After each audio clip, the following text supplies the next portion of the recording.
will be presented by Yus Yang and Nur Ilyana from UTM and discussed by Ms. Samantha Anastasia. The second topic is about the impact of tourism on rural transformation in Muncar-Moncar Tourism Village that will be presented by Atia Ifati and discussed by Mr. Bobby Rahman from Diponegoro University. The last topic is about Rural Action Plan in Kejora region at Kampung Pungga that will be presented by Fatin Sofia and Nur Sabrina and discussed by Ms. Samantha Anastasia. After the last presenter, we will have a closing ceremony where we will summarize the key takeaways and acknowledge the contributions of our speakers and participants. It is a pleasure for us to hear an opening speech from the head of Urban and Regional Planning Department from Diponegoro University and University of Technology Malaysia. Sam, dah masuk ke? Kau ni lupa dah tu. Dah start dah. Kau kena dengar tu. Baru boleh bagi komen.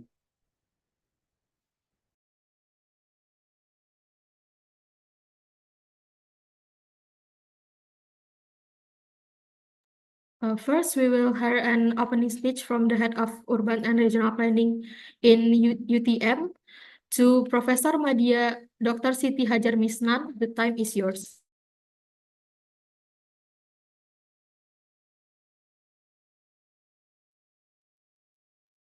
Okay, hello, Assalamualaikum.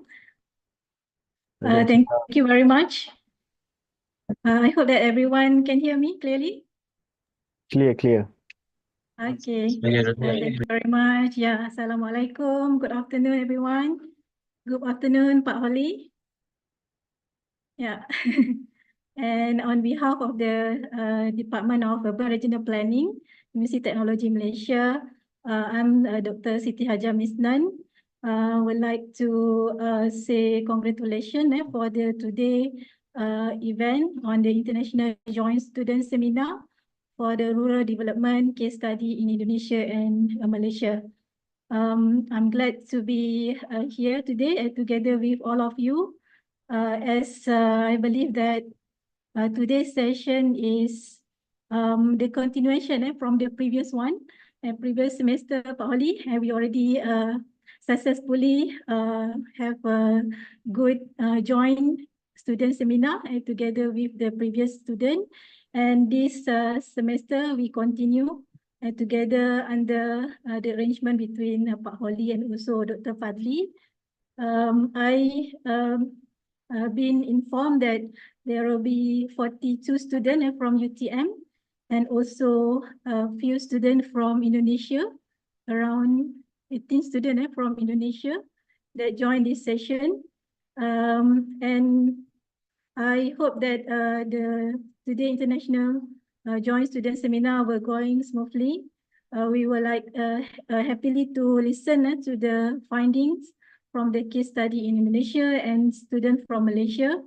And it will be a very good case study and also sharing study session between both students from Malaysia and Indonesia. At the same time, hopefully, in near future, students also can come to Malaysia. At the same time, the student from Malaysia also can go there.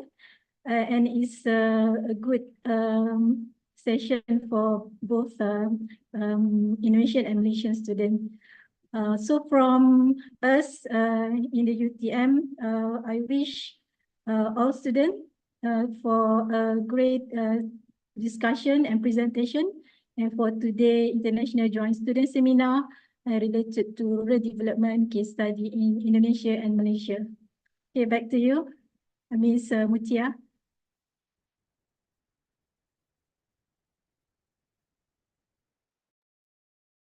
Okay, thank you, Professor Siti Hajar Misnan for the warm welcoming remark. Next, for the Diponegoro University, to Professor Dr. Wiwandari Handayani, the time is yours.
Pak Holly, how many lecturer will join from Indonesian side, from the University Diponegoro for today's session? Yeah, we have about 12 students from the rural development because this is a optional elections I see. lecturer. Okay. Yeah, but also I think we have more guests now. Also, we invite the discussants. Pak Bobby Rahman also in here as Pak Bobby as discussant from the student from doctoral program, and we also hope from UTM also will come as Yeah, yeah. discussant also. Yeah. So I We also, I forget to welcome the others lecturer from Indonesia and other parties who joined us today. yeah. We are, thank you very much, Dr. Miss Nan, for all the qualifications and Pak Sam. Yeah. Yeah. Hopefully, maybe, as you mentioned, maybe for the next, if not student from the UTM or student from the UNDIP that will come to others. Maybe next year we have come to Malaysia. Maybe we will bring this person to UTM Yeah, to see. we welcome that. We welcome that. And UTM currently have a budget allocation for that. It's good for us to plan in advance, and so that we can arrange all the program that we can plan ahead. Yeah, Pak Fadli. Then we will need to improve our Yeah. activity. Siap Pak, boleh. Bisa Boleh. diatur. Yeah. Ya, Dr. Fadli Yeah. boleh. Dia dah biasa dah. Yeah. Bagaimana dengan Bu tadi? Mutia? Ada? Maaf Ibu, ini we already text Prof. Wiwi, but actually Prof. Wiwi has to teach a class today in I this see. time, so we will wait for Prof. Wiwi maybe about 5 minutes. Maybe about 2 or 3 minutes. Is it okay? Okay. Thank you. Yeah. But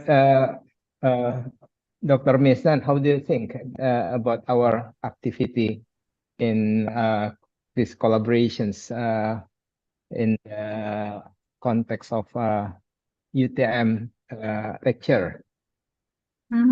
I really encourage, especially in this impactful international collaboration, the joint seminar and also the joint classes between UTM and from the Malaysian side and Indonesian side is a very good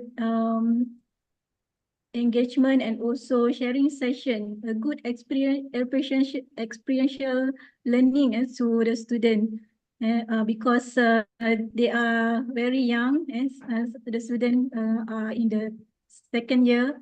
They're not only learning from the Malaysian perspective, and so in these classes, instead of they learn from the Malaysian perspective, they are also giving input and what happenings out there in Indonesia. And rural development and rural studies in Indonesia is well improved and very good and compared to Malaysia. And there's a lot of things students can learn.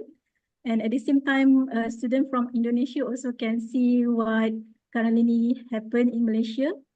And from the university side, the university and also the our Prof Dean encourage the international collaboration.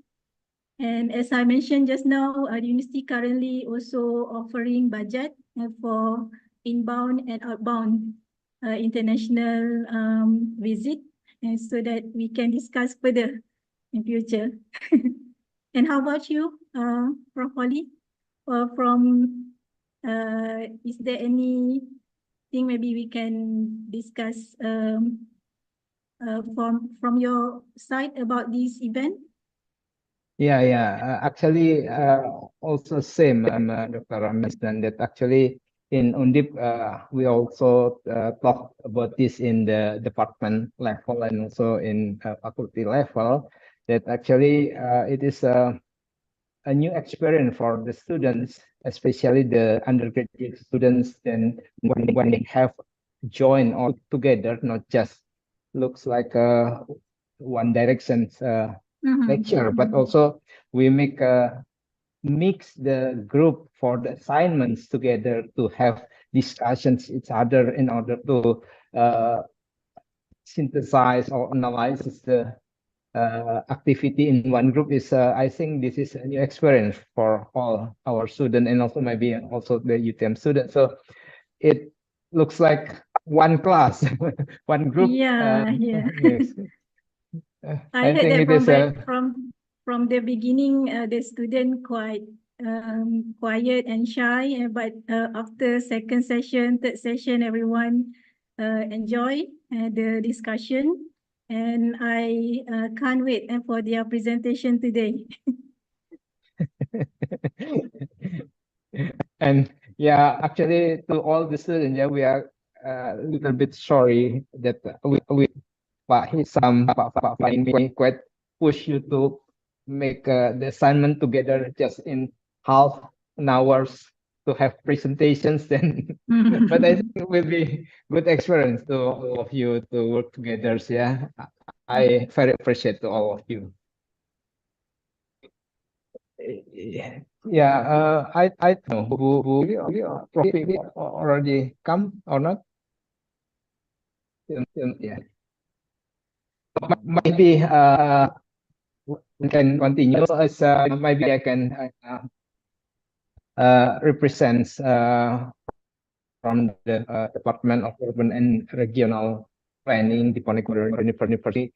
But yeah, after what if Prof come also, I would like to include her, but also formally we would like to thanks to all to the Department of Urban and Regional Planning, University Technology Malaysia, to have collaborations currently, and also it is actually long collaborations. It might be more than 10 years.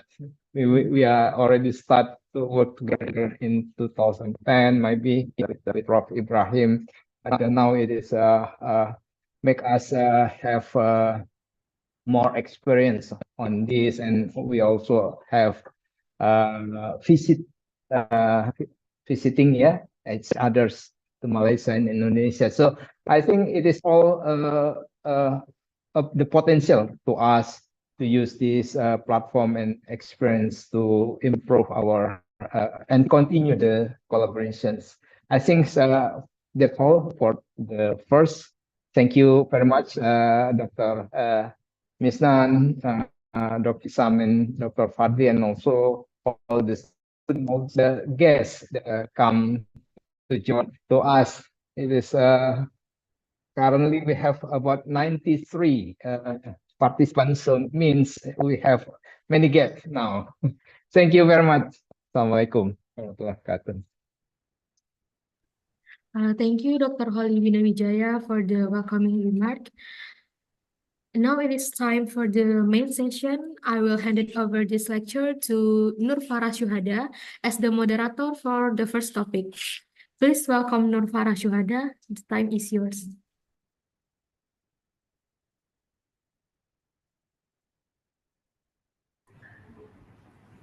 Hello and Assalamualaikum everyone.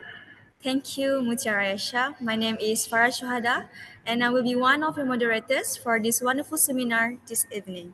For everyone information, each presentation will be 20 minutes long, starting with a 5-minute introduction and followed by the main discussion. Then we will continue with a Q&A session and conclude with a summary and closing remarks. Before I hand over the session to the presenters, I would like to provide a brief introduction. Each group has chosen a representative village as the focus of their study. Group 1 is responsible for Kampung Datuk Haji Abdul Ghani Osman, while Group 2 focuses on Kampung Pungai. Both groups conducted site visits from 25th to 27 April to survey the village and engage with the villagers through a focus group discussion (FGD) program. Today, we will hear from them about the data gathered during this visit and the insight they have gained. Without further ado, it is my pleasure to welcome our first presenters, Nur Ilyana and Chong Yuxiang, who are second year students of Urban and Regional Planning. They will share their presentation on Rural Action Plan in Kejora region at Kampung Datuk Haji Abdul Ghani Osman. Ilyana and Yuxiang, you may start now.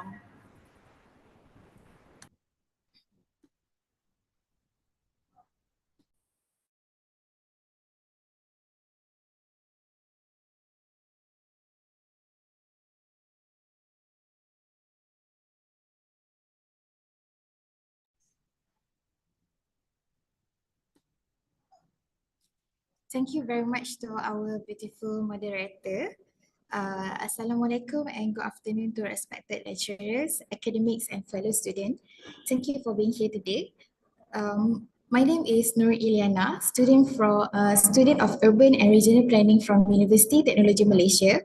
Together with Chong Yuxiang, my partner for today's session, we are pleased to have the opportunity to present about Rural Action Plan in Kejora region, specifically in Kampung Datuk Haji Abdul Ghani Osman. Next. As we begin, I'd like to provide an overview of the topics we'll be covering. This will help us to stay on track and give you a clear understanding of what to expect during the presentation. Next. So under the supervision of two our supervisors, which are Dr. Khairul Hisham Kamaruddin and Dr. Muhammad Fadli Rashid, we have 23 dedicated students led by Kunur Aiman to conduct the Rural Action Plan in Kampung Datuk Haji Abdul Ghani Osman. Next. For chapter 1, I'll be covering about the introduction, aims and objectives, and as well as the overall research approach. Next. The Rural Development Action Plan aims to identify the needs of local people in Kampung Datuk Haji Abdul Ghani Osman and leverage potential assets. It focuses on economic assets, local resources, and creating a sustainable environment. This long-term strategy helps maintain rural sustainability and also minimize negative impacts. The plan assists villagers in setting priorities based on their resources, providing crucial benefits and also improving living standards as it ensures efficient resource and maximize positive development outcomes through structured planning. Let's now move on to the next one, the aims and objectives.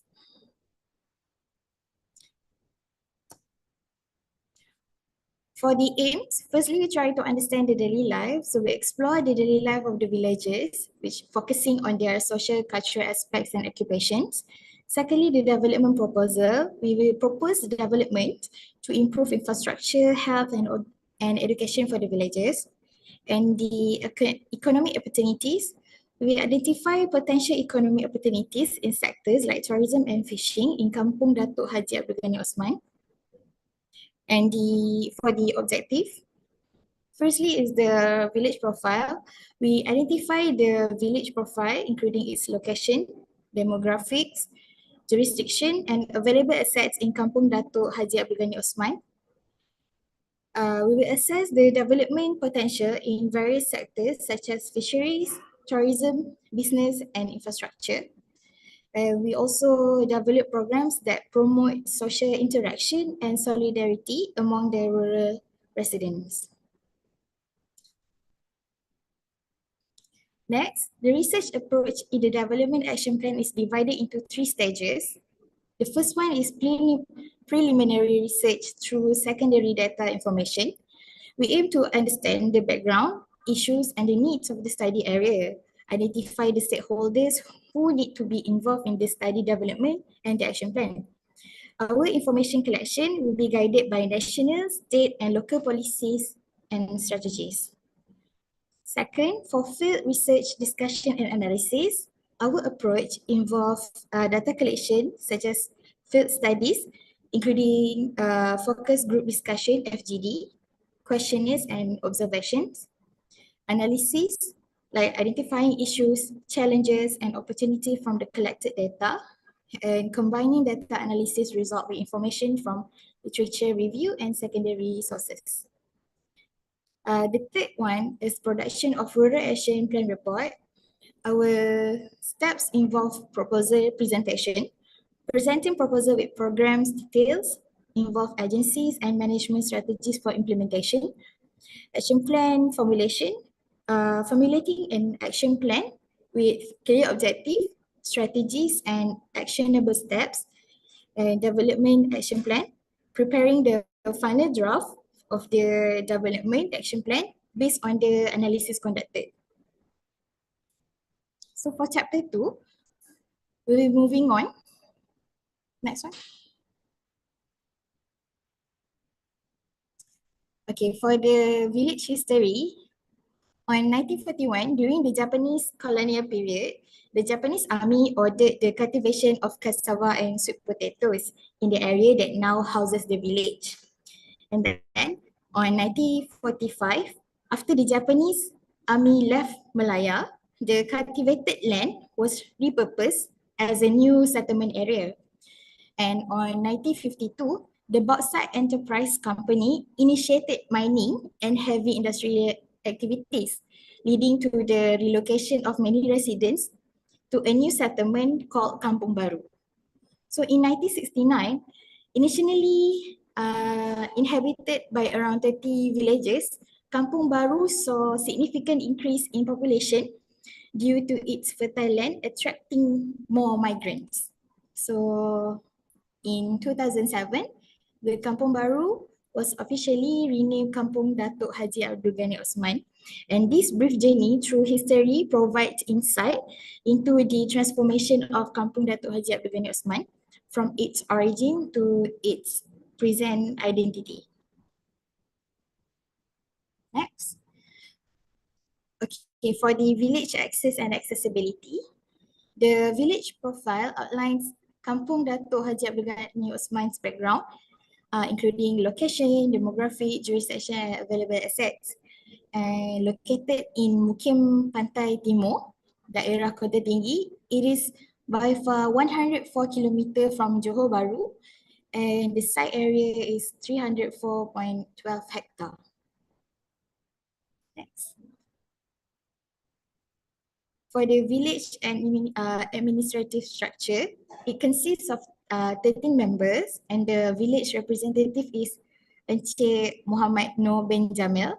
He welcomed our team with the warmest welcome and good services during the visits, and his team also provided many informations to help us throughout the visits. Next.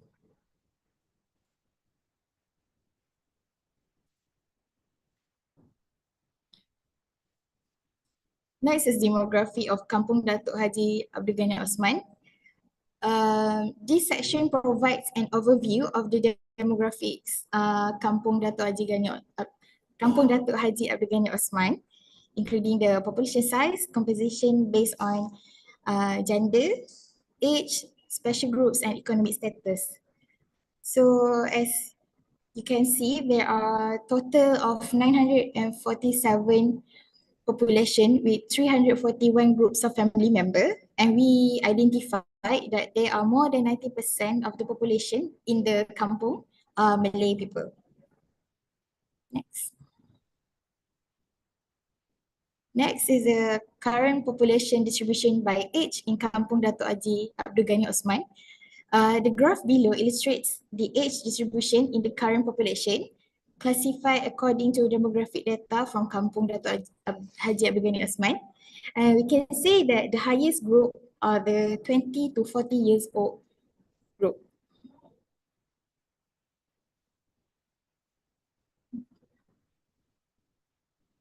Moving on to next, types of work of residents in Kampung Datuk Haji Abdul Ghani Osman. The graph below illustrates the distribution of the population across 8 job sectors category, classified according to predetermined classification criteria. We could see that most of the villagers, male and female, are working in private sector. Next, we will see the education level of the population in Kampung Datuk Haji Abdul Ghani Osman. The pie chart below illustrates the level of education by gender for resident of Kampung Datuk Haji Abdul Ghani Osman. We could identify that only less than 5% of the villagers that have no formal education. Lastly, the village economy assets.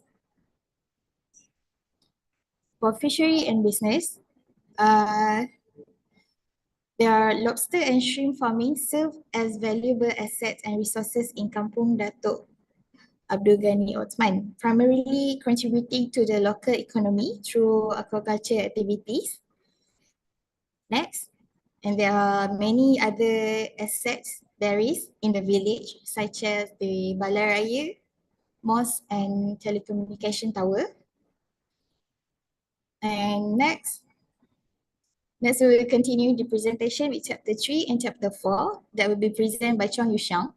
Thank you for the attention. I hereby pass this session to Chong Yuxiang. All right. First of all, may I ask, can you guys hear me?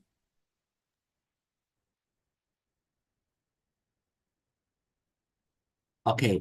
So thank you very much, Eliana, Amir, and our friend, for covering the introduction and the profile of Kampung Datuk Ghani. So good evening, everyone. I'm Chong Yuxiang. So right now, I'll be explaining about the fieldwork procedures and the analysis of our research findings. Next slide.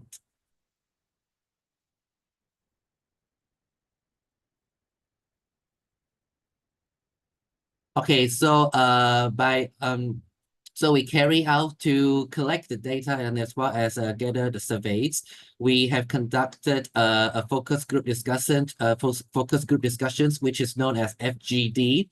So the activities that we have carrying out are basically we done the survey with the group participants, and we discussed the topics with them and to engage with the local residents of the Kampung Datuk Ghani. And lastly, we also have we also carry out the data analysis based on our findings. So after conducting the survey on the Kampung Datuk Ghani, so we have found out that the economies of the local community are mostly can be divided into 4 parts, which are the fishery sector, the business sector, the agricultural sector, as well as the tourism sector. So on the physical sides, there are infrastructure sector that needs to be covered and also be improved. Next. So yeah, the graphs, the analysis that you guys are seeing now, it's the analysis of our findings. So the first is the fishery sector, which is the main economic sector of Kampung Datuk Ghani, because it is a fishing village. So as you can see that most of the people are working in this, most of the residents there are working in this sector. And based on the survey that we asked them that the percentage of the population satisfaction with the rural resource management in the fishery sector, as you can see that most of them are satisfied, but however, there are some people who also find that they are not satisfied with the fishery economy performance in the village. Next. So next we have the business sector. So so basically you can see that it is pretty divided. You can see that there are over 70% of the people who are not satisfied with the business sector in the local government community. But at the same time, there are also a considerate amount of people, which around 40% of people, they are actually satisfied. They're actually satisfied with the development in the business economic activity over there. Next. So yeah, here comes tourism sector. So as you can see that most of the residents that we had interviewed with, the vast majority of them are not satisfied, or they find it is there's a lot of improvements to be there are a lot of improvements to be made in the Kampung Dato' Gani. So which is why we have developed this plan, and later I will explain to them. Next. So lastly is the infrastructural sector, which is a physical one. So the overall residents are pretty satisfied to the amenities as well as the facilities in Kampung Dato' Gani, which we have mentioned by our friend Iliana just now. The masjid, the mosques, the school, the institutions there, all of these facilities and amenities are greatly appreciated by the local residents. Next. Okay, so here comes the chapter 4. So in this chapter, we will be covering the mission as well as the objectives, and our development plan, the concept of our development plan for this village, and also the strategies as well as the actions, recommendations that listed in this chapter. So firstly, the vision that we developed this rural development plan for Kampung Dato' Gani is to transform, is to not to transform, to let the Kampung Dato' Gani become a center of sustainable and innovative economic growth through the utilization of potential of the sea, which is the main natural resources of Kampung Dato' Gani. So but we will also have the mission of implementing the Kampung Dato' Gani with our national development plan. And the objectives are improving the socio-economic position of the local community with a focus on increasing their income. So most of the villagers there work in the fishery as well as the agriculture sector. So by implementing and come up with this development plan, hopefully we can increase their income. So, and ensure that any proposed project to be undertaken that fulfills the requirement and interests of the local population. So their interests and their well-being comes first, and reducing the youth migration to other city, moving out from the villages. Next. So here we have come up with the concept of a green growth integration. So this is basically our concept for Kampung Dato' Gani, our development concept for the Kampung Dato' Gani. So the green growth integration is a plan designed to foster sustainable development and economic prosperity in Kampung Dato' Gani by leveraging innovative strategies and integrated approaches. So where are the approaches? So the approaches that we come across are enhancing. Firstly, we have to enhancing the coastal tourism.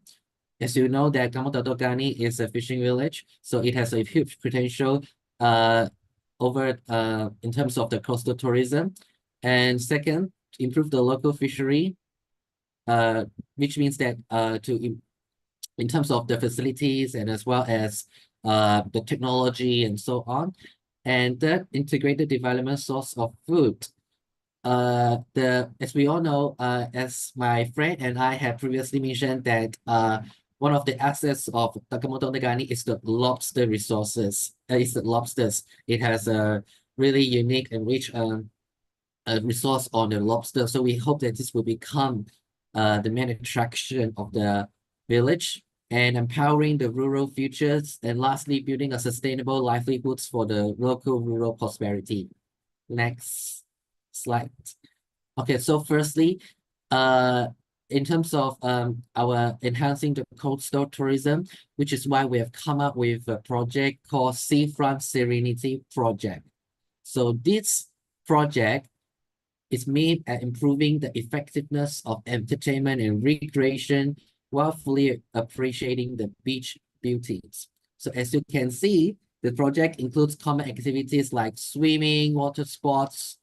So people, when people come to this village, they not only can to enjoy the beautiful views of the beach, but at the same time, they can also carry out some entertainment and activities for themselves. And these are all family-friendly activities. You can see jet skiing, swimming, as well as ferry services, traditional huts, sea views, modern chalet, homestay.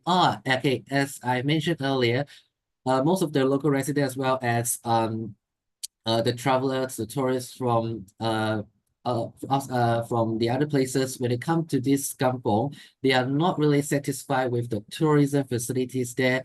So which is why we have as a suggestion, we have we suggest that they need to establish a modern chalet homestays, the tour boats, and a special rental services, which is why it makes it more tourist friendly.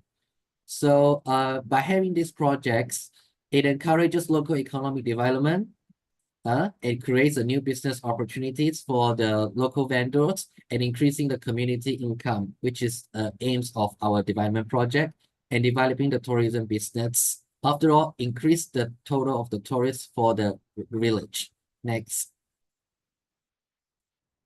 All right, the next project is improving the local fishery. Then we have come up with the Fishing Product Collection Center.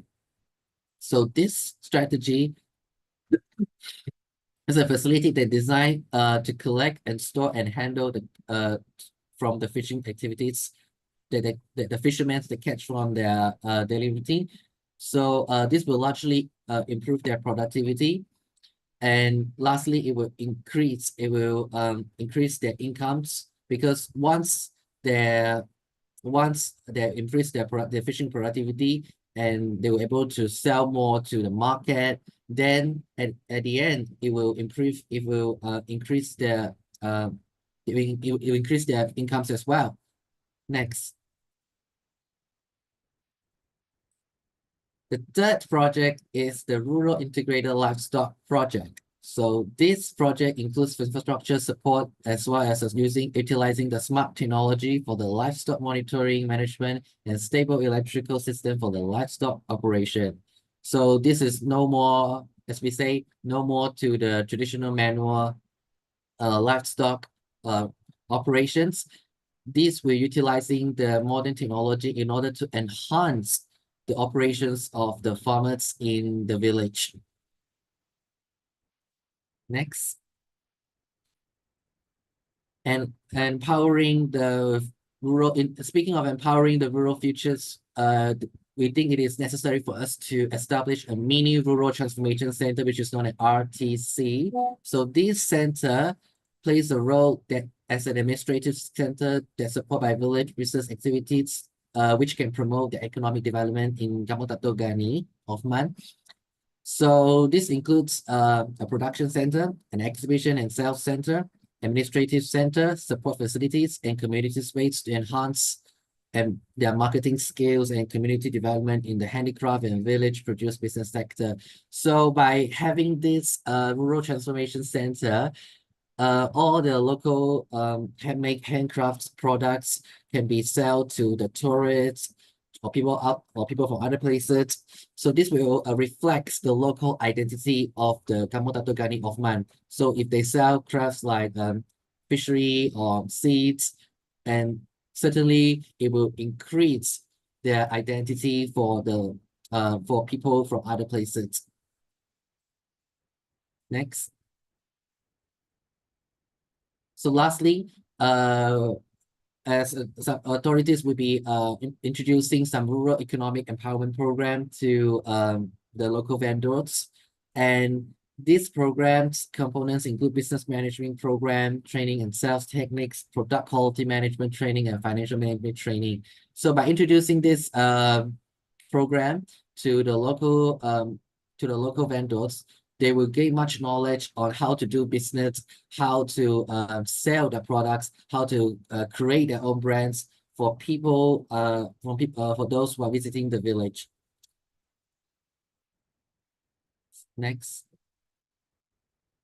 Okay, so here comes the end of our presentation. So as conclusion, our rural development plan for the Kampung Datuk Gani is our aims to understand, identify the needs of the local people and the local residents by observing the potential aspects of the study area.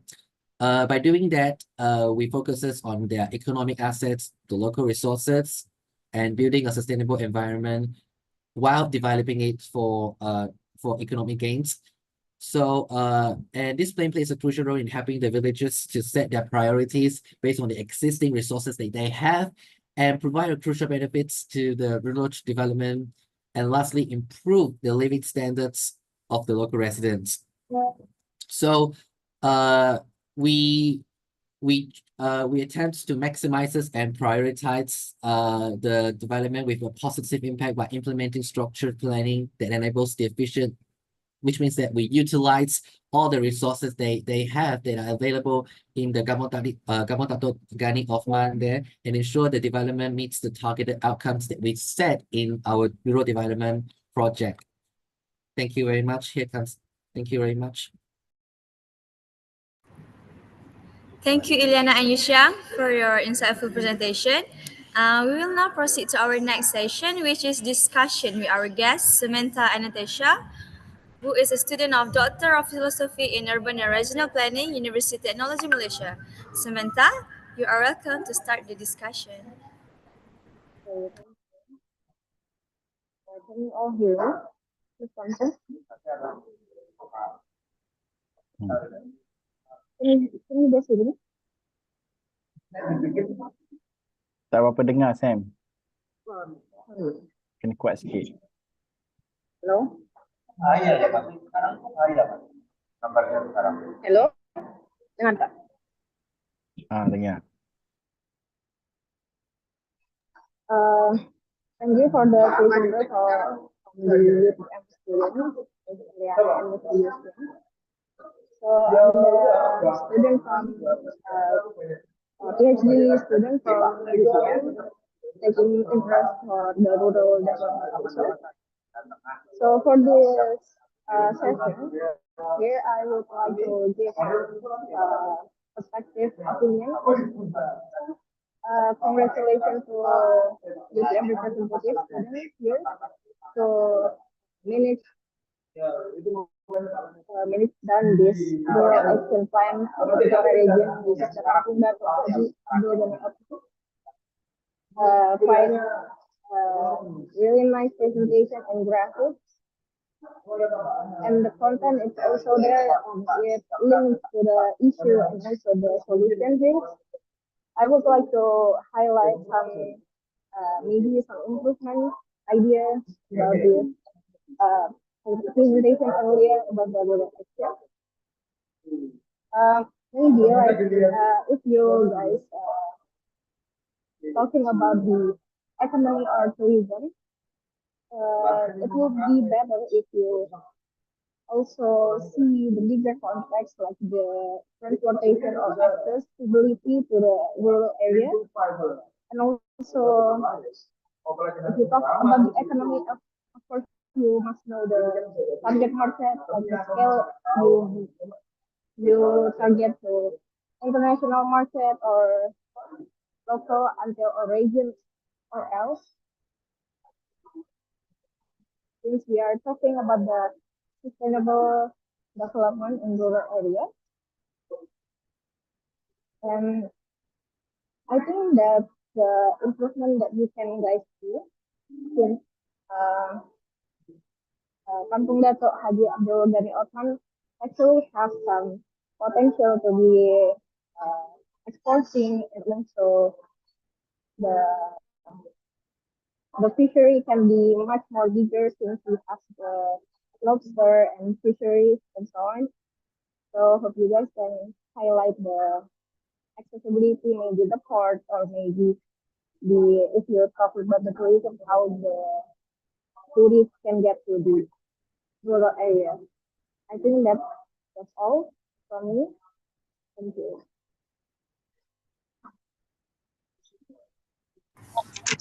Thank you, Samantha, for the engaging discussion. We now open the floor for questions from our participants. This Q&A session will last for 10 minutes.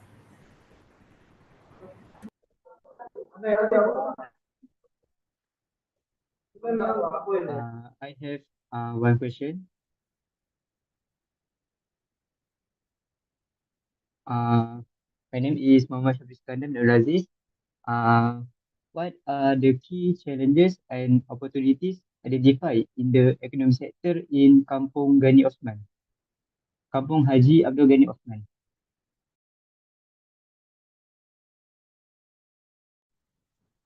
Okay, thank you for the question.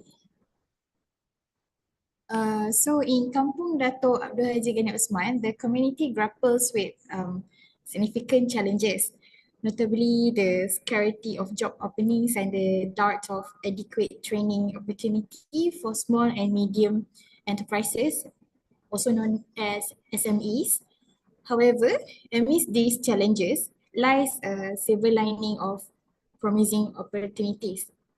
There are chances too, and the potential for expanding businesses activity presents a beacon of hope, not only for bolstering household incomes, but also for generating numerous of job opportunities. By tapping into these opportunities, the community can aspire towards sustainable economic growth and prosperity.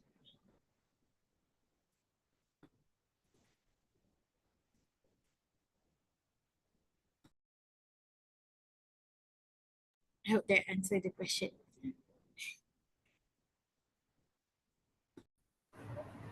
Does it anyone want to ask another question? Hello, Assalamualaikum. I have a question too. My name is Mashir Shahiran. I have a question regarding the development for the Kampung Datuk Haji Abdul Ghani Osman. So, what is the significance of the Rural Development Action Plan for Kampung Datuk Haji Abdul Ghani Osman? Okay, thank you, Masha, for asking that question. So, speaking of the significance of this rural development plan for the residents and the people of the Kampung Datuk of Ghani Osman.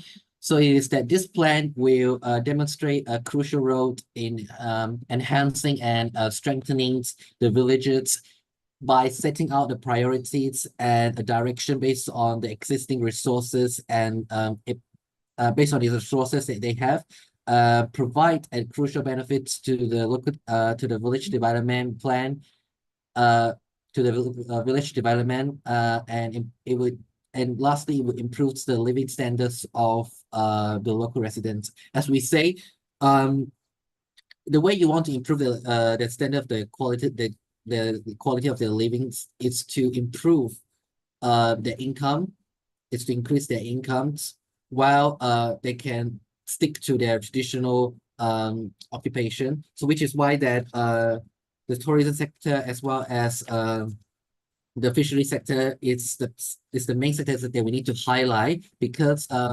through providing this rural plan for the villages, they can know how to increase the values of their village. They can know how to sell their products. They can know how to create their own, the special unique identity of their village. And so this will all attract tourists from around, from other places, even from the foreign countries.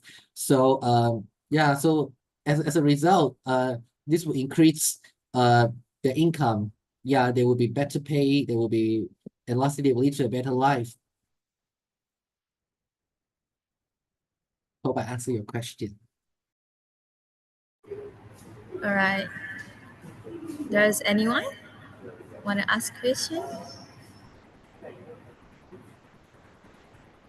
All right. So that concludes our first session on Kampung Dato' Haji Abdul Ghani Osman. I now pass the session to our next moderator from UNDIP, Tiananda. Thank you. Okay, thank you, Yusyang and Nur Ilyana. It was such an inspiring and faithful discussion we have on the first topic about the case in Kampung Dato' Haji Abdul Ghani Osman. And thank you for Farah Syuhada for moderating the first session. Next, for the second topic, I will hand it over this lecture to Tiananda Ainul Zulfa as the moderator. Please welcome Tiananda. The time is yours. Okay, thank you, Mutia. Hello, good afternoon, everyone. The Honorable Lecturer of the Urban and Regional Planning, UNDIP and UTM, and the Honorable Participant of the seminar. Before we begin, let me introduce myself. My name is Tiananda Ainul Zulfa, and I am standing here to be the moderator for the second session.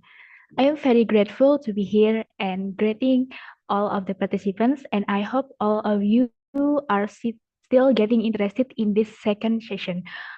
Today's International Joint Seminar because we have a very interesting topic for this session. This topic is about the impact of tourism of rural transformation in Moncar Tourism Village. Before we jump into the presentation, let me inform you about the mechanism. First, the presenter will present the material for 20 minutes. After that, there will be a discussion for about 5 minutes and followed by a question and answer session. Please feel free to ask any question that you may have to the presenter, and lastly, the session will be closed by the conclusion. Before the presentation begins, I will read the CV of the speaker Atia Ifati and the discussant Mr. Bobby Rahman, STMT. First, I will read the CV of the speaker. Atia Ifati is undergraduate student of Urban and Regional Planning at Diponegoro University. Atia has some work experience is internship Ministry of Tourism and Creative Economy. Leadership experience is organizing Commit ISEC in Semarang, Exploration 8, Local Heroes ISEC in Semarang, Exploration 7, Project Officer latihan keterampilan manajemen mahasiswa pradasar Himpunan Mahasiswa Teknik Panologi UNDIP. Certification is training of the Urban Plus Big Data Approach for Advanced Urban Mobility Analysis City Labs Indonesia. Latihan keterampilan manajemen mahasiswa tingkat pradasar Himpunan Mahasiswa Teknik Panologi 2021. Leadership training mahasiswa Teknik Panologi UNDIP 2022. Latihan keterampilan manajemen mahasiswa tingkat dasar Fakultas Teknik UNDIP 2022. So that's the CV of Atia.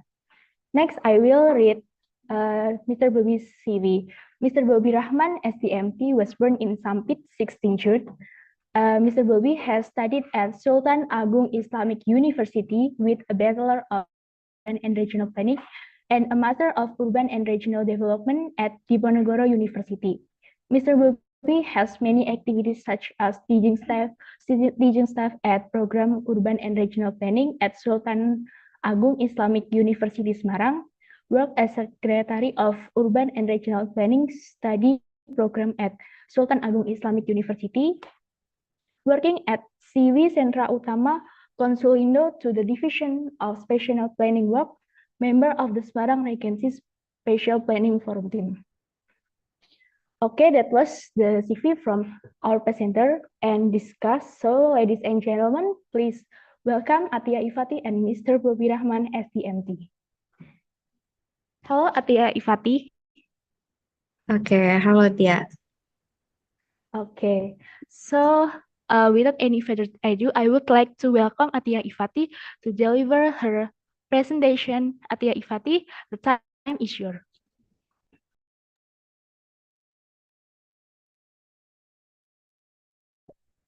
Okay, thanks, Tia. So, hello everyone, and welcome to local community in Moncar Village that also attendance to today's seminar. So, I would like to share my experience when I'm visiting one of a tourism village in Temanggung Regency, Central Java called Moncar Tourism Village. So, today's seminar aims to explore about the impact of tourism on rural transformations that based on my experience in tourism village, Desa Moncar is my case study. Okay, this is here is the main topic of today's seminar. So we are gonna start from the rural transformations concept, and then we going through the rural transformation factors, and then tourism impact upon rural transformations, and then after that we will talk about our study case, which is tourism village Moncar in Temanggung. Okay, okay, next. So first thing first, let's talk about rural area. So there are some criteria or characteristic that can describe rural area. First one is agriculture. Well, basically, when you think about rural areas, you will think about a green scenery, and then you can refresh your mind because it's really refreshing. So after that, you must be remember that you people around rural area really depend on its natural resources to live. And that also bring us the third characteristic, which is there are so many infrastructure that based on agricultural productions. And then you must be also remember that most of the building was human-made in traditional way. So according to Johnston and O'Brien, technological revolution and industrializations are the reason that rural transformation process can be happen in rural area. So the transformations can be identified by so many change, as you can see at this box. So we can start from agricultural intensity, the cropping pattern that and agricultural land use, and then technology and industry also can help the agricultural activities to be more effective and efficient. So since the production rate was very efficient and very effective, this also increase in the land productivity. This it's also impacting the farmers' income, and then making they can using that impact to develop their house. And then they hire more labor and investing on the technology that can help their own productivity, creating the social economic growth to become more growth and for the conditions. So based in June 2018, the initial driving force in agricultural transformation is agricultural productivity that changed driven by technical innovations, economic of scale, urbanizations, or marketizations reform. And also, if you can see in this circle, agricultural transformations is one of the critical element of the rural transformations, but it's not quite important enough to capture all the intersections of the interest.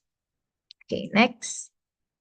So what is the factor of rural transformations and why and how it can happen? So according to one of my lecture, Mr. Holly explained that there is three main factors that can be affect to rural transformations in rural area.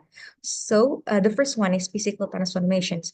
For the physical transformations, we can see from the physical appearance such as like land use, and then access to the rural area, and then infrastructure and development in technology. So the second factor is economic transformations. It can be seen from the economic system and the urban-rural linkage activity.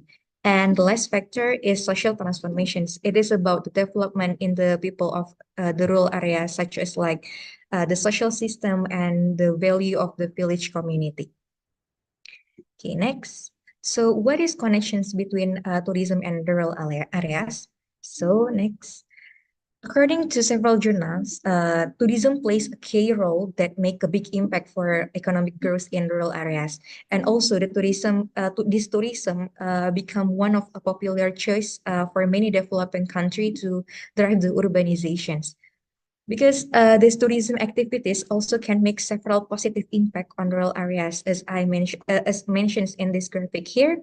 And these activities also contribute to an increase of overall quality of life for residents and support rural sustainability development and sustainable development and reductions of outgoing the migrations. Next. So before we start discussing about the rural transformations that happen in tourism village Muncar Muncar, maybe we can let's watch this 3-minute video after this slide. Okay.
Okay, a really interesting video, yeah. Here are the map of tourism village Muncar that located in Gemawang, Temanggung Central Java that I mentioned before. So this particular tourism village is part of the Borobudur Dieng Tourism Corridor Development Area. So this development area is one of the strategic tourism plan of Indonesia. And also this village has gained some recognitions in national level by included in the top 100 tourism village in Indonesia. And this award is given by Indonesia Ministry of Tourism and Creative Economy. And also this village offer a natural, cultural, artificial, and educational tourism attractions that maybe you already can see from the video profile of this village. And the feature production of this village are processed Robusta coffee beans and palm sugar. Okay, next. So let's break down the three main factors of rural transformation and tourism village Muncar that I have mentioned before. So the first one is the physical transformation. So we have two pictures of satellite imagery from Google Satellite here.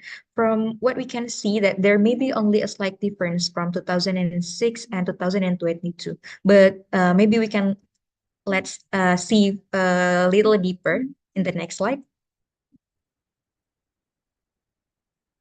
Okay, this is the conditions of Muncar before the tourism development start. This particular image is taken from 2015. As you can see, that's not a lot of infrastructure here. And we can see from the next slide.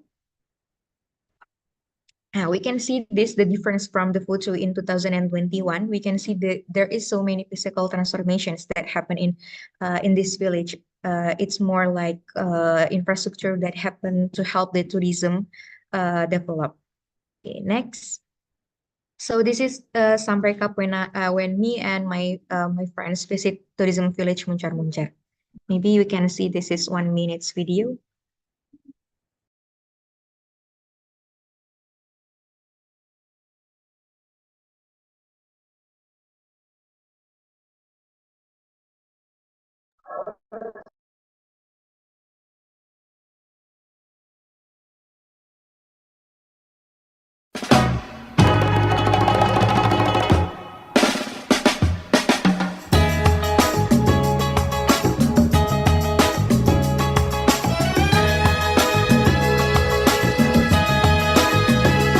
And it's not a starry sky, my baby told me with a sigh, saying words that came across as a doubt. I reassured that every day my love is strong and gently placed.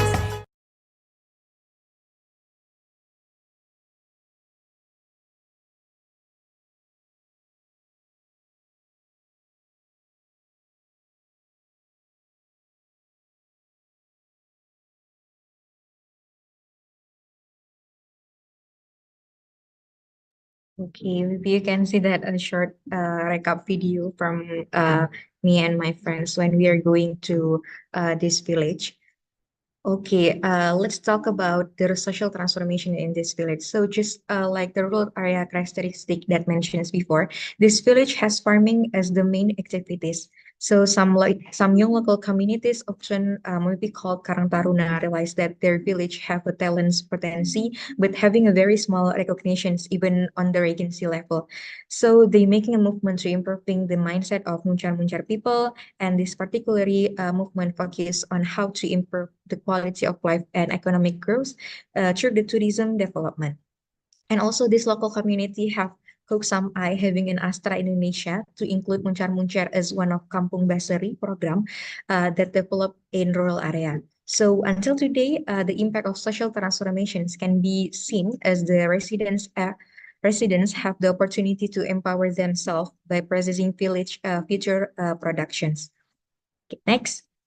The last factor, which is economic transformations, can be seen by the large field as a potential asset because of this natural resources potentials, people are starting to be aware of developing their sources of income, of course. And then these sources of income for people that do not only come from one source, but they are starting to develop more various other sources besides producing coffee. So like this in presentations, you can see like coffee calculations and processing, and then the productions palm sugar, the productions trigona bee cultivations, and then farming and aquaculture. And the last one is accommodations and tourism service. So as you can see, this is have an impact for income in 2021 in this village. For the coffee and derivatives is making income from 30 million per month, and then farming and aquaculture is 25 million per month. Okay, so this is my data that I achieved from based on Astra International's data. They told like Desa Muncar before when the tourism development is not very good enough, the residents earn income just from collecting logs, coffee, and palm soap, and then they do not have the variety products, just coffee. And then the business management is not yet effective. So just people, they're just like doing the productions by themselves. And then after 2021, after these collaborations in the local community and Astra Indonesia, this diverse livelihood like tourism, creativity economy, agriculture and processing, farming and aquaculture. And also Muncar is more getting popular, known as Bali of Central Java. And this famous as an ecotourism village, and then the management is getting better, and also coffee and palm soap have a variety of the drinks products, so it's more variative than before. Okay, next. Okay, so maybe we can conclude that rural transformations means a rural area that has developed and continue to grow, of course. So from the study case, we can also conclude the strategy for maximizing the positive impact of rural transformations. First, we should remember the local communities, because participatory planning should be one of the strategies here, because to start activities that can develop the village, also, we should involve the local community in planning and decisions-making process. We also start preparing the capacities through investing in education and having training for local communities also. And then we can also using sustainable practice as we using the natural resources here. And of course, to promoting the ecotourism and responsibility to minimize the environmental damage must be a priority, of course. So the last thing, as we having a large group of community that involved in rural transformations, there should be a fair distributions of benefit to ensure all the stakeholder that having a minimal potential of the conflict. So this activity consists of profit sharing or reinvesting tourism revenue back into the village. So the strategy conclude on how we can maximizing and encourage the rural transformations. Okay. So this is one of the literature that I got for these presentations. And maybe that's all for me. Thank you for your attention. Assalamualaikum warahmatullahi wabarakatuh. So that's very interesting material. Thank you, Atia Ifati. Now we are moving to the next agenda, which is the discussion session with Mr. Bobi Rahman, STMT. Mr. Bobi Rahman, STMT, the time is yours. Okay, thank you. Bismillahirrahmanirrahim. Assalamualaikum warahmatullahi wabarakatuh. Yes, interesting theme and interesting place Muncar being included in the top 100 best tourist villages in Indonesia. We learning from one of the best villages. Okay. From presentation, we can know many things positive impact from rural transformation in context tourism with analytic point, physical, economy, and social. But if I can give feedback, it should also be at negative impact for build strategies to reduce and mitigation them. Next point, about physical transformation. There have not been many changes to the land in the last 14 years. How has the tourism concept been developed so that there has not been much change to land? I think we must learning from the development of this tourism concept. And in closing note is comprehensive. Many important point. Even local point, fair distribution of benefit.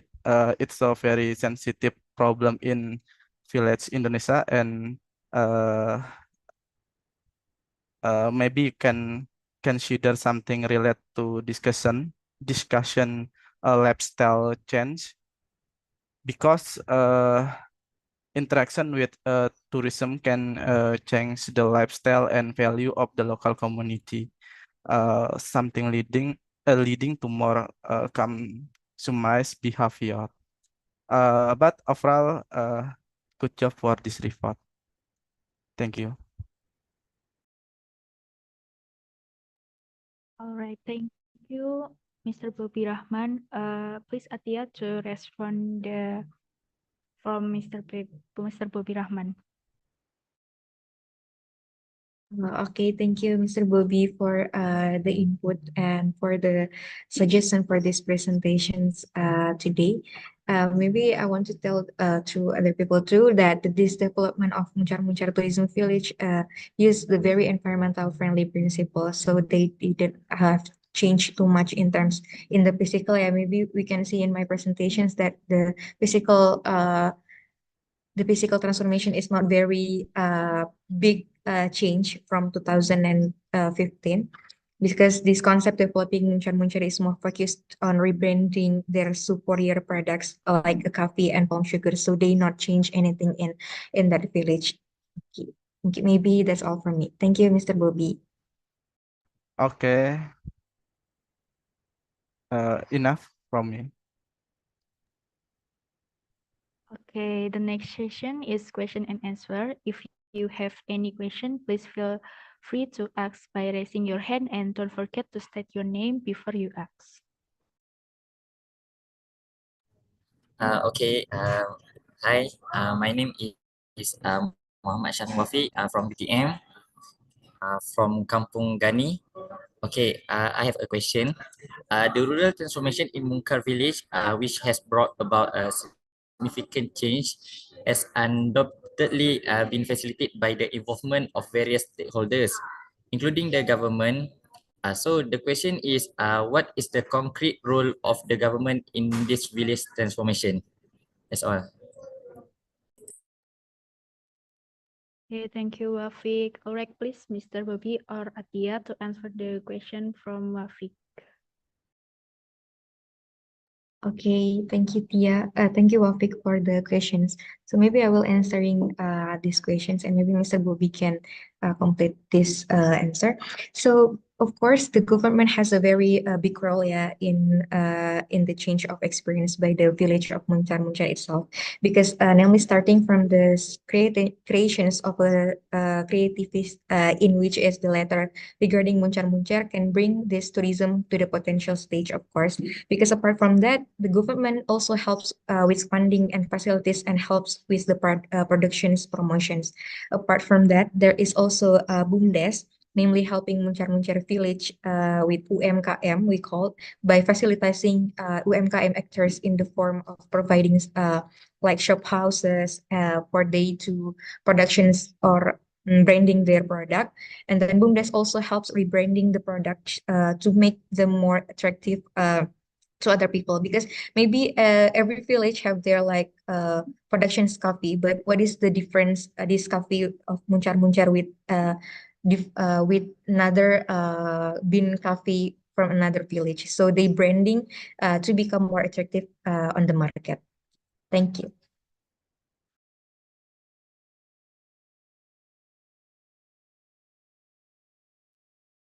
Hello, my name is Daniel. I want to ask, are there any innovation from Muncar village that might be interesting to develop whenever it from tourism or other things? Thank you.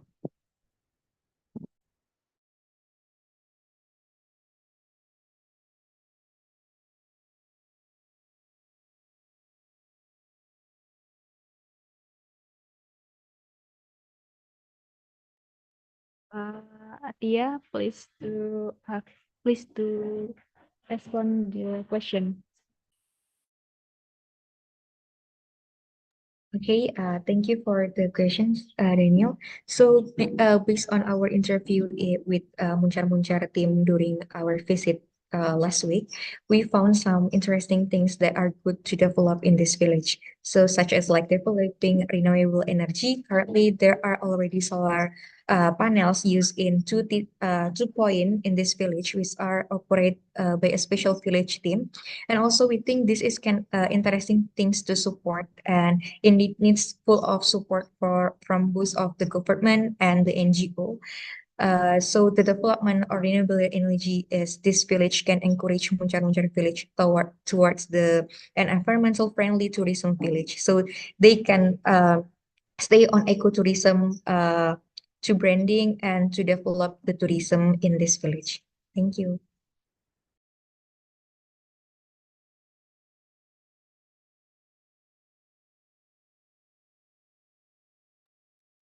Okay, thank you, Atia. Given the time, the question and answer session has ended, and now I will conclude some of the points that have been discussed. Muncar Tourism Village is in the top 100 best tourism village in Indonesia and has natural, cultural, artificial, and educational tourism attraction. Muncar Tourism Village has undergone rural transformation from the change of the village which continues to experience development with the cooperation of the local community, the government, and the private sector, so as the create an improvement in the economy of the village community and provide other positive impacts for the community and the village. Okay, thank you for everyone for following this session until the end. As a moderator, I would like to apologize if there was any mistake during this session. Finally, I'm Tiananda Ainulfa. Goodbye and have a great day. I hand over this event back to the MC.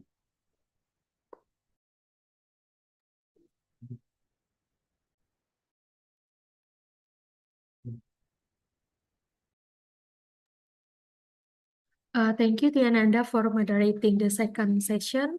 And thank you to Atia Ifati and Mr. Bobby Rahman for the inspiring and fruitful discussion we have on the second topic about the case in Muncar Muncar Tourism Village in Temanggung Regency.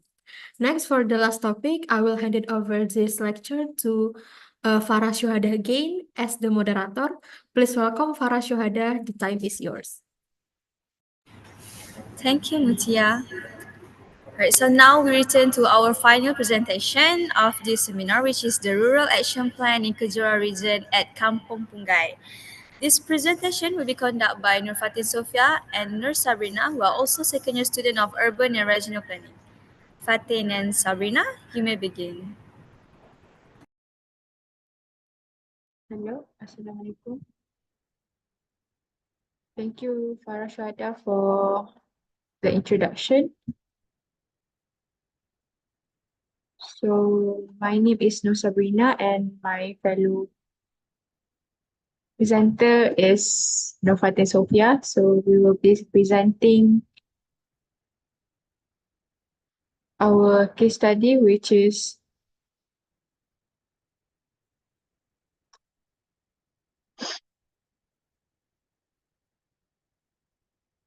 we will begin with our presentation slide, which is action development plan on our case study, which is in Kampung Pungai Johor in Kejoras region. Next. So we have been helped by our fellow lecturers, which are Dr. Muhammad Fadli and Dr. Khairul Hisham. And our team leader is Nur Saidatul Shaza, and these are our team members. Next. So the first section is introduction. Next.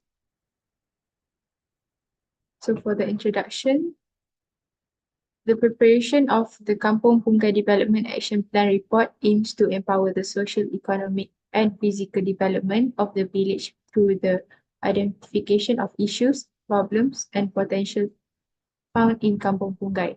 Also, Kampung Punggay is located close to the coast, facing the South China Sea. Kampung Punggay is under the Coordinating Agency Kejora and the Village Development and Security Committee, JPKK. So the use of policies and research strategies is important to ensure harmony and development at the local, regional, state, and federal levels for the preparation of the Kampung Punggay Development Action Plan report. Next.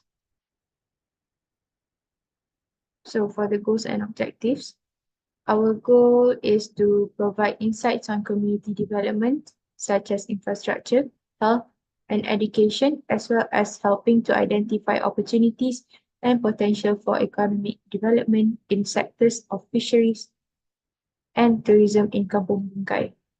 So for our objectives in Kampung Punggay is, the first one is identifying the village profile, which includes location, demographics, jurisdiction, and the availability of assets in Kampung Punggay. The next objective is identifying existing issues and proposed infrastructure developments that can be implemented to achieve future goals. And the last one is developing proposal strategies and development projects based on key economic and physical aspects that meet the more strategic and comprehensive needs of the village residents. Next. So for our overall study approach, we have 3 stages. The first stage is preliminary study and collection of secondary information, where we provide detailed objectives, scope of the study goals, and study approach, while reviewing existing data and basic information about Kampung Punggay. And for our second stage is field study, discussion, and analysis. We have been to Kampung Punggay to conduct a focus group discussion, FGD session, with the residents of Kampung Punggay to identify issues, problems, and suggestions for development activities in the village. And we have also carried out surveys with the villagers and observed the village area while analyzing the data obtained for the field study based on economic and social aspects. And for our final stage is the final draft of the development action plan for Kampung Punggay. We have been detailing the strategies and actions for the development project based on the information provided in the focus group discussion session with the residents and the Village Development and Security Committee of Kampung Punggay and the results from data analysis. And we have completed the report writing and final print of the development action plan for final Punggay, Kampung Punggay. Next. So the next topic is village site profile. Next. Okay, so for the history of Kampung Punggay, the name Kampung Punggay refers to a type of log tree called Punggay. The tree's physical qualities are almost identical to those of the durian tree, including the trunk, leaves, and the fruit's outward appearance. Punggay trees were once abundant in the Kampung Punggay area, but they are no longer found there. So the extinction of the Punggay tree follows from logging activities that have been carried out by the population as a means of livelihoods in the past. This Punggay tree farm is cultivated by the countryside Chinese. So we get to know that Kampung Punggay originally came from a type of tree which is called Punggay. So in the year 1844, the Malay residents were at the basin of Sungai Punggay, and their activities were cutting logs and fishing, while the country Chinese lived in the upper reaches of Sungai Punggay, and they market Punggay logs to Singapore, growing black pepper and gambling. And the next nationality which resides there is Bugis. They live in the Sungai Seribut, and their activity is mainly vegetation. Next. The next section is location and village accessibility.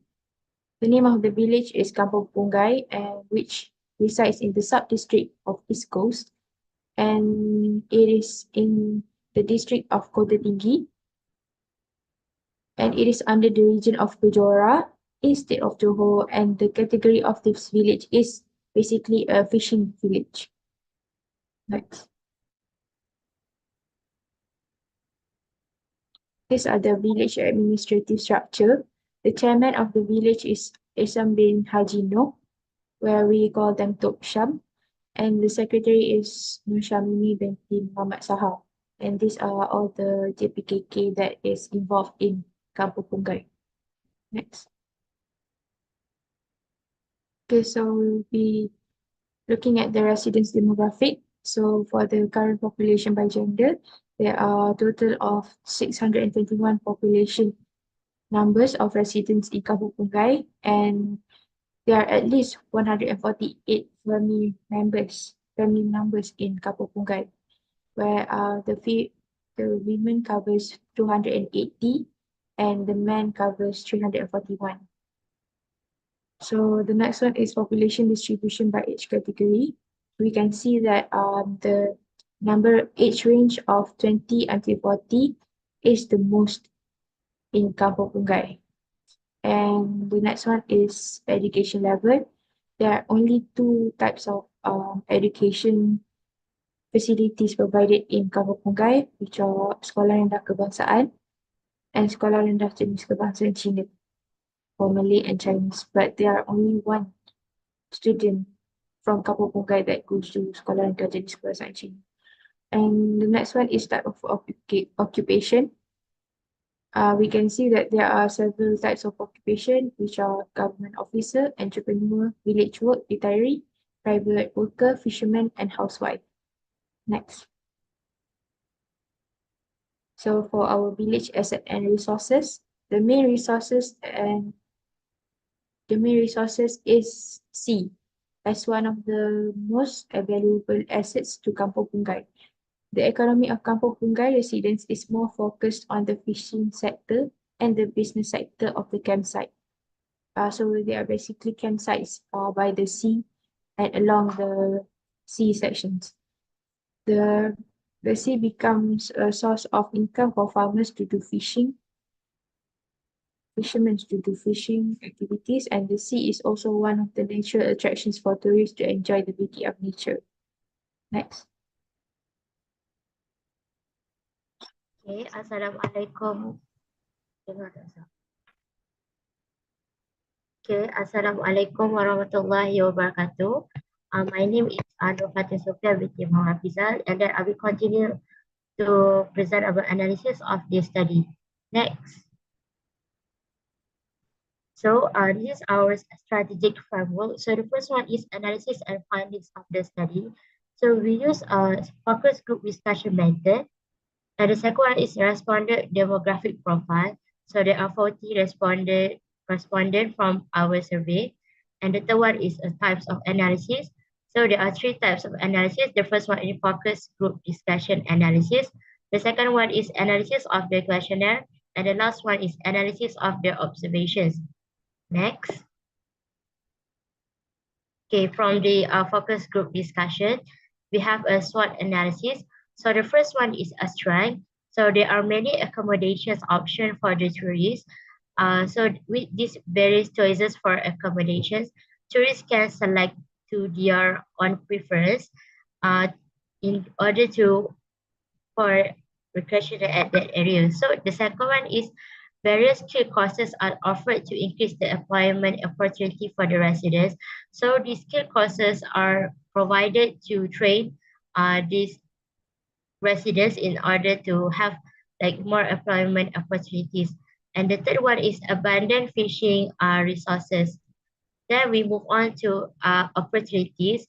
So the first one is training from rapid at training cost. And then the second one is there's an ongoing housing project. So the ongoing housing project will provide the community with modern residential facilities which enhance the quality of life for the residents. And with having a better housing conditions, they can improve the living environment and increase the community's attractiveness. And the third one is developing an educational tourism with fruit crops. So there are agricultural sectors that can combine with tourism. So this can attract like more tourists to come into the village. So the third one is for the weakness. The first one is they're not organized and scheduled public transport facilities. So these the residents face difficulties every day because they are no reliable transportation schedule for them. So this will have like serious effects on their daily life in terms of mobility. And the second one is a low level of communication network. And the third one, there are illegal fishing houses and no laws. The fourth one is it can reduce the job opportunities. So then we move on to trade. For this is the first one is accidents due to rapid transport activities, and the second one is monsoon season. So the rainy season is often accompanied by a strong winds and large wave, which are dangerous for any fishing activities. So these harsh conditions will increase the risk of both capsizing and accident. So this can posing a threats to safety of the fishermen. The third one is water is pollution due to waste oil disposals. And the last one is the younger generation lack of interest in fishing activities. Okay, next. So this is the focus group discussion held at Kampung Pungai. So we held these activities at Balai Raya Kampung Pungai from 9 a.m. to 11 p.m. So we divided into three parts, which is identify the SWOT. The second one is creating the visions and objective, and the last one is the detailed project. Next. So this is the process of focus group discussion. The first one is a group formation. So group of participation is consisting of selected individuals, which such as village head, committee members, and local residents. The second one is we have a briefing session. So these briefing session explain to the residents how we want to conduct our focus group discussion, process of strengths, a description of strengths, weakness, and opportunities and challenges. And the third one is the discussion process. So this time participants are given the opportunity to share their point of view and give feedback and about their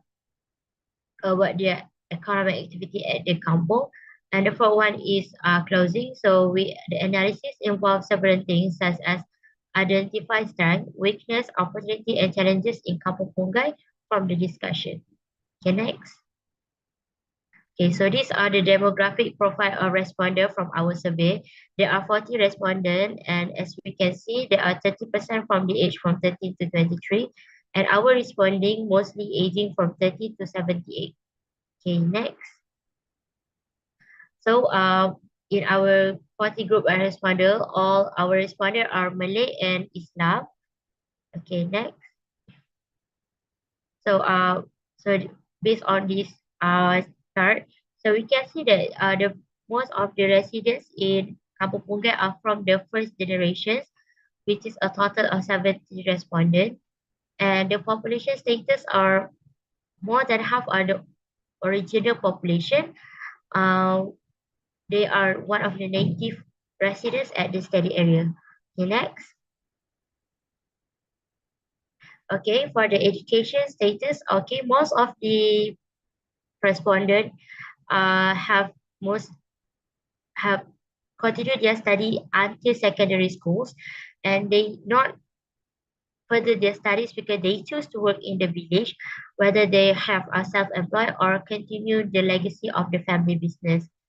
And from the third type of job, we can see majority of the residents are housewife and students, and top 4 type of jobs are housewife, they are student, private sector, and fishermen.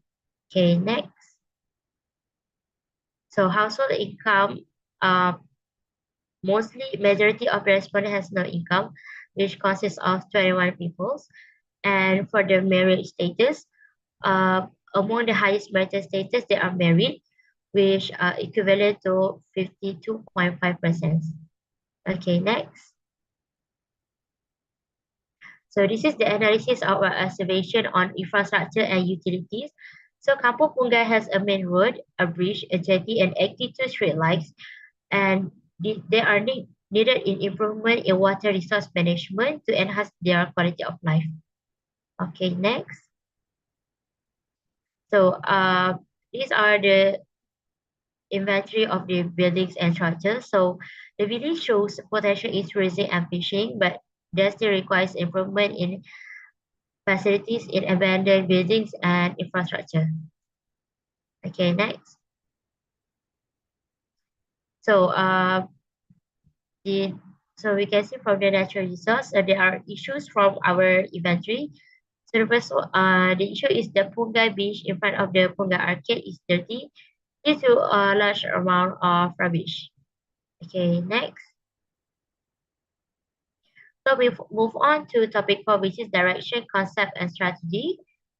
Okay, so next. So our concept is integrated fisherman village. So we decided this concept based on our focus group discussion with the residents. So integrated fisherman village is integrating fish stock is a concept that focus on fisherman community with the help of integrating fish stock management, monitoring the ecosystem and control the pollution. So with the help of use of modern and traditional technique, we can monitor and control the amount of catch to avoid overfishing. And we also stress the construction of facilities and infrastructure to support the main economy of Pungai village. So for our vision, we want to transforming Kampung Pungai into a village renowned for its fisheries and aquaculture, with capability of generating a broader and more effective source of economy for the local residents. And our mission, we want to integrate the Kampung Pungai towards the current of national development based on fisheries and aquaculture sectors. So there are 3 objectives. So the first one is diversifying the local community of Kampung Pungai. The second one is to increase the fishing and aquaculture activities. And the last one is to develop and repair existing village infrastructure and utility facilities. Okay, next one. So for our strategy, we divided into 3 different cores. The first core is focused on economic sector. So there are 3 economic sectors. The first one is tourism. Our strategy is to establish a coastal tourism based on natural resource to develop the tourism sector in Kampung Pungai. So there are 3 major projects and 3 supporting projects. So for the fishery sectors, we want to integrate modern fisheries and aquaculture to increase the yield and market the quality marine resource to meet the needs of the villagers. So there are 1 major project and 4 supporting projects. For the business sectors, we want to cultivating a generation of young people who are actively engaged in entrepreneurial activities to improve their standard of life. So there are 3 major projects and 3 supporting projects. Next. So the second core is physical. So we will focus on infrastructure. So there are 3 strategies implemented. So the first one is to improve the basic infrastructure and facilities in Kampung Pungai. So there are 1 major projects and 4 supporting projects. And the second strategy is to build a settlement for fishermen village near the river legally inhabited. So there are 1 major project and 1 supporting project. And the last core is skills. So we focus on human capital sectors. So our strategy is to create a program that can improve modern fishing skills and provide a small and medium enterprise SME skills program. So there are 1 major project and 5 supporting projects. Okay, next. Okay, so this is our team. So the first team is creating a rural tourism based on coastal resource. So this is our project rural tourism project. So this is our component includes a sufficient campsite, chalet, and resorts to ensure a comfort and for tourists. And we also provide a recreational area around the beach. And there are also activities integrated with activities such as swimming and surfing. And there are also preparation of the activities on the beach such as volleyball. So our strategy is to create an ecotourism based on natural resource that can develop tourism area in Kampung Pungai. This is because Kampung Pungai located in beside the sea, so it can attract many tourists outside from the area. And water activities such as water surfing and the provision of recreational area can further enhance the coastal landscape in Kampung Pungai. Next. Second theme is establish a modern fisheries and aquaculture. So the project for marine aquaculture project. So the companies are using a closed loop system for water use and water reduction to promoting responsible food production practice and integrating aquaculture into existing coastal community by providing training and employment opportunities for local fishermen. So our strategy is to develop to a modern and commercial and viable fishermen. So it is to increase the productivity of fishing and related enterprise through improving technology and skills, especially in the fishing development areas, by providing the infrastructure utilities such as dedicated business center for SMEs. It will provide a conducive platform for SMEs to grow. And this can reduce the employment rate and improve the standard of living of the local population.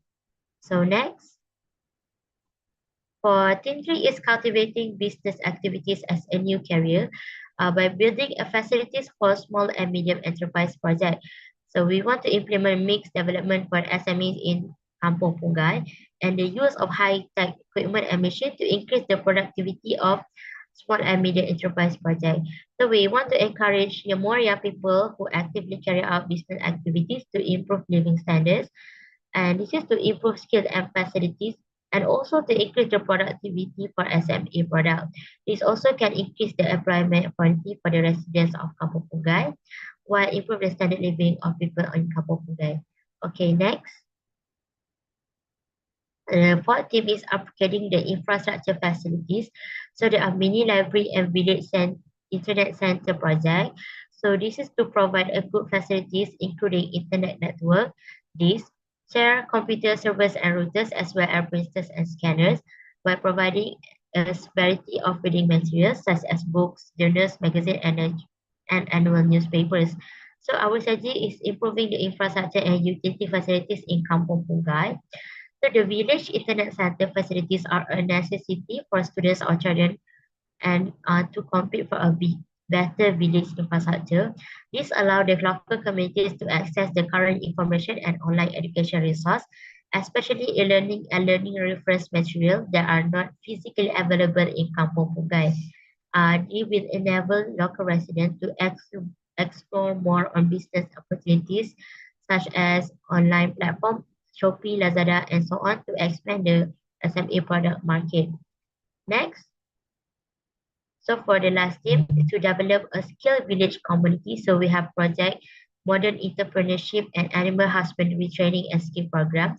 So the company is setting up a modern fish farming ponds with a short aquaculture system and training the fishermen and workers on developed fish farming technique by providing instruments and training for monitoring fish health, including diagnosis and treatment of natural disease. So our strategy is to establish a program that can enhance the modern fishing skills. So the farmers will learn modern technology to boost fish farming productivity and adopt best practice in breeding, nutrition, and health management. We also want to provide an additional income for fishermen and locals, and by minimizing the ecosystem impact by using a chemical-free, non-polluting short aquaculture system. And next. So for conclusion, Kampung Pungai Development Action Plan aims to advance the village physical, social, and economic development. The analysis key findings are such as the following. So the rich fishing resource and beautiful scenery in Kampung Pungai can be utilized for the economic growth, especially in the travel and tourism industry. And the development plan proposed strategies to deal with the mentioned issues, including edu-tourism promotion, skills training and infrastructure improvement, and to create a more comprehensive and sustainable development for Kampung Pungai. And the plan is to minimize the village's weakness and traits while utilizing its strengths. That's all from Kampung Pungai. Thank you. Thank you, Fatin and Sabrina, for your informative presentation. Now, I pass the session back to Samantha for the discussion on our third topic. Belum, Mak. Okay, Biar Reza aja yang nunggu. Assalamualaikum warahmatullahi wabarakatuh. So, Samantha would like to Ya, nanti nunggu di rumah. comment and also give my suggestion Iya, Mak. to this recent presentation of rural development on Kampung Sungai here. Actually, like the presentation here is more like on detail, and also I love how the proposed projects are proposed, and also I maybe can add more like there are in each project you can add more the parties involved in every project, like maybe the government or even there is an NGO or but other than that, it's very detailed, and also you just also look at to the accessibility and regional aspect and so on. I think that's all.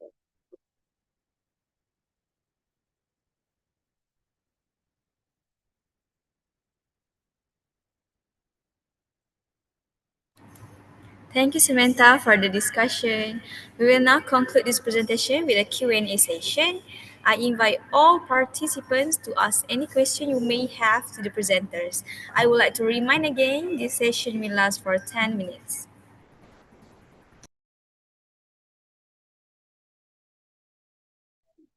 Hello. Hello.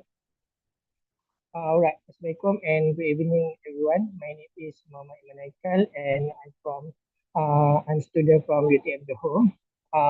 Regarding to the rural development action plan of Kampung Pungai, I'm wondering if the integrated fishing village concept can be implemented in Kampung Pungai. If so, how can it be done effectively? Thank you.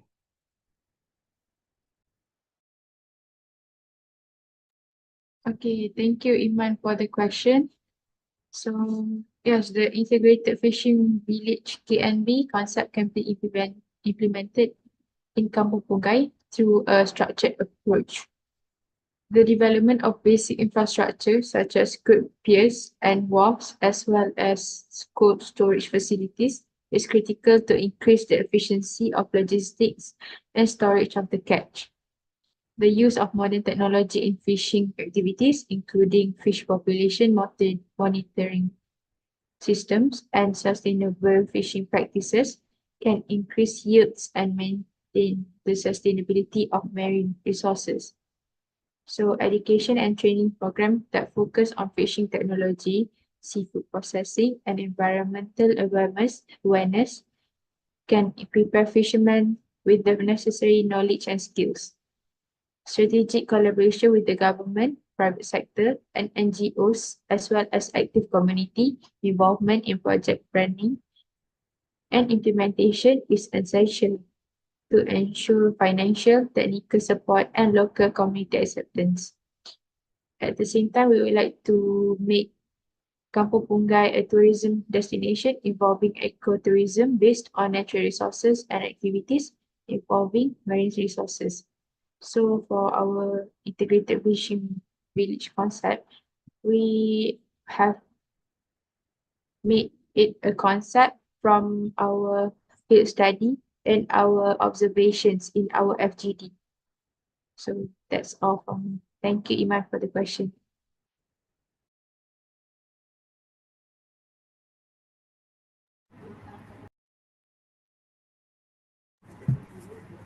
Does anyone want to ask question? Rahana Tuula, do you want to ask question?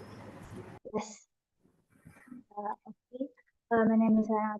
I have one question. The question is, can Pungai village contribute to the Kejora region, maybe from the economic activity in Kampung Pungai? Does it affect the regional economic in Kejora, or maybe other effect that you found there? Thank you. Okay, thank you, Rahanatu, for the question. So to answer your question, yes, Kampung Pungai can make a significant contribution to the Kejora region through economic improvement, tourism, and community development. With the application of modern technology in fishing industry and the development of downstream industries, Kampung Pungai can increase local economic results. The potential of ecological and cultural tourism in Kampung Pungai can attract tourists and increase the income of the Kejora region. Environmental conservation initiatives and post-awareness programs can support the sustainability of marine and coastal ecosystems. Strategic cooperations with Kejora in integrated development projects will increase the effectiveness and benefits of both parties. So to answer your question, yes, Kampung Pungai can make a significant contribution to the Kejora region. Thank you, Rahainatu, for the question. Okay, I open for the last question for the session. I have a question. So earlier, you guys explained about the SWOT analysis. So based on the SWOT analysis, there is an explanation about the oil rig or rapid. So how does the exploration activity affect the main activity, especially fishing in the marine ecosystem in the area around the village? Okay, thank you, Iliana, for the questions. So for information, the oil exploration activity in the Kampung Pungai, namely rapid pengerang, will have a long-term and short-term effects on the villages from the aspect of fishing and the marine ecosystem. So based on our research, we found out that many residents complain about this matter, especially the fishermen, because there was a significant decrease in the catch after the introduction of rapid pengerang. So this eventually affect their source of income and who works as a fisherman in the village. We also found out that people need to went out further to the sea to catch the fish.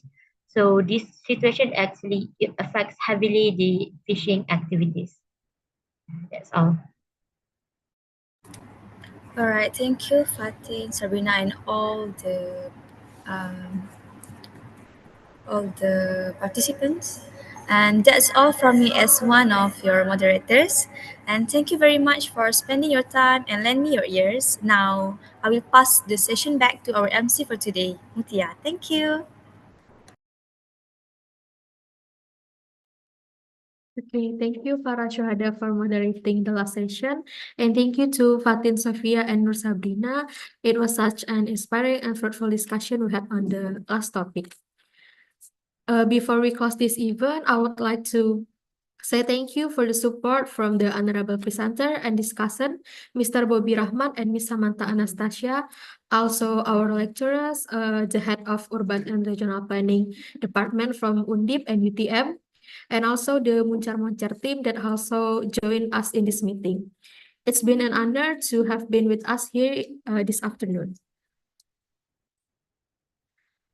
Before we close this agenda, for the we will take a picture together. For the commentation purpose, I invite all participants to open the camera and we will have a photo session. Please kindly use the virtual background that we have shared in the chat box before.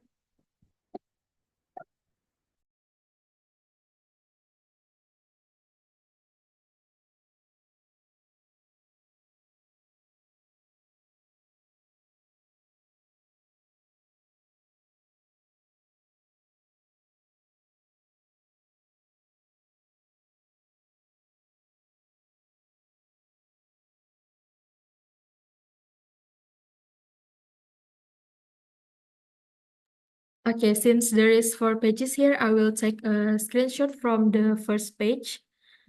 you guys can smile or whatever. Okay, 1, 2, 3.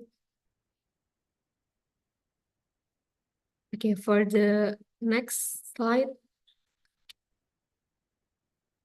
1, 2.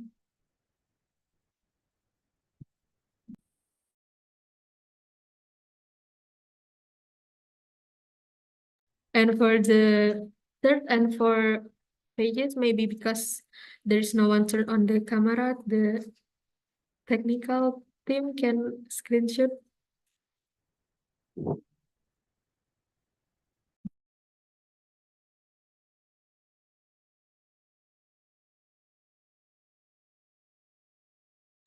Okay, thank you for everyone. I hope you guys not turn off the camera. So before we close this agenda today, I would like to invite our lecturer, maybe from Pak Holi or Dr. Khairul Hisham, Dr. Fadli, if you guys have any recommendation for us to our lecturer, the time is yours. Pak Fadli, Pak Hisam, sila. Kawali lo. Right, okay. Bismillahirrahmanirrahim. Assalamualaikum. And very good afternoon to everyone. Okay. First of all, I would like to say thank you very much for everyone for your effort and involvement throughout this, I think, almost 3 or 4 months. Okay, our involvement for this UTM-UNDIP collaboration of class and also the seminar. And I think that the effort that you have been made, okay, throughout the 4 series of the lectures and as well as this seminar, I think I would like to appreciate it and congratulate to everyone for your efforts. However, your effort is not comes to the end, not just now, okay? You still have lots of work to be done, okay?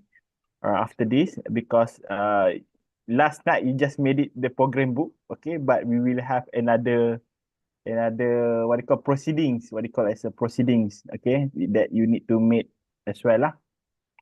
The output of our seminar, okay?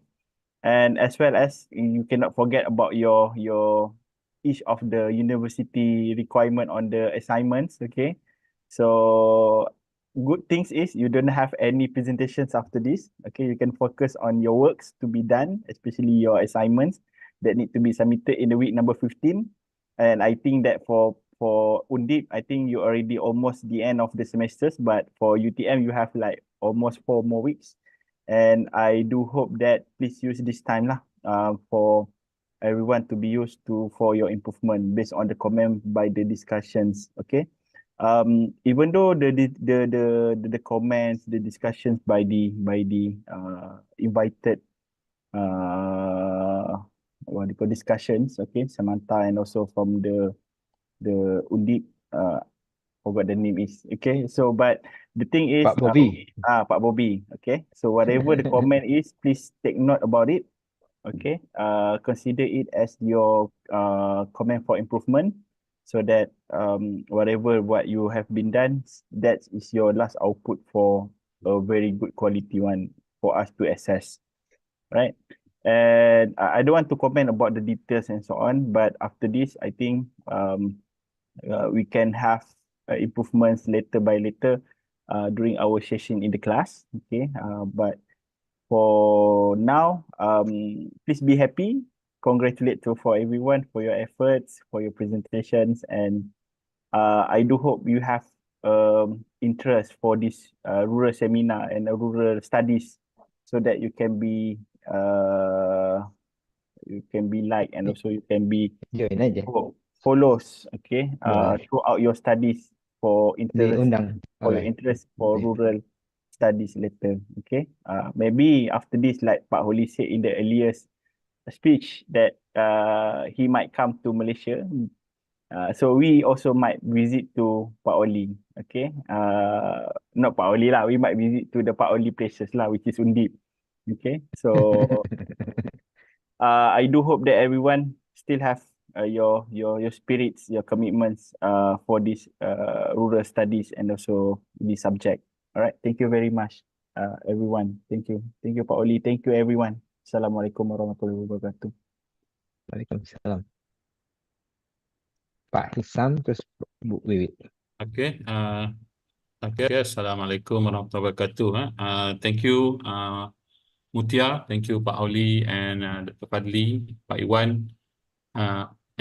First of all, congratulations to everyone, to every student from UNDIP and UTM for organizing this joint seminar to present your assignments and your group exercise.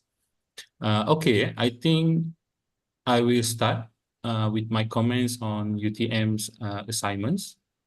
Considering you are second year planning students, I can see your efforts in carrying out this exercise, where we bring you to the kampung, to the village. You meet with local people, listening to their complaints, issues, local issues, discussing the positive aspects of their community, mapping of facilities and economic resources, and etc.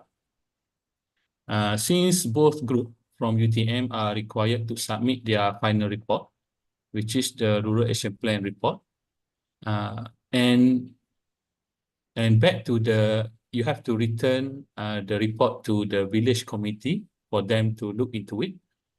Some of their proposals need to be reconsidered. You need to improve the SWOT analysis, especially for Kampung Datuk Abdul Ghani Othman, and mapping of proposed projects, which is to show how you include physical projects into spatial context for local economic development. For example, for Datuk Abdul Ghani Othman, you propose Rural Transformation Center, which is RTC, that's suggested by the residents. But for you as a future planners, you need to indicate where to materialize this proposal using the best of your knowledge and capabilities. Additionally, you need to improve suggestions on the non-physical aspect too, particularly on human capital and rural digitalization. Okay, now I move to UNDIP's assignment.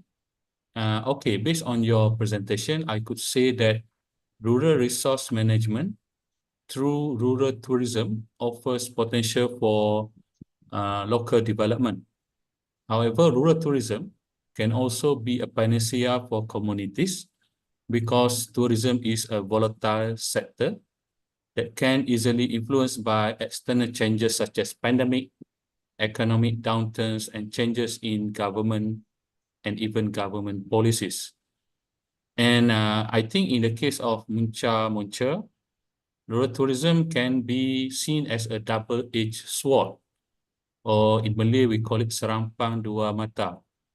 Why I say that? Because it can help retain young people and the workforce in their village, which in turn will prevent out-migration, while leveraging local talent and resources through Karang Taruna, which is, I think, the youth group, and support from corporate for local development and conservation of unique resources in the village.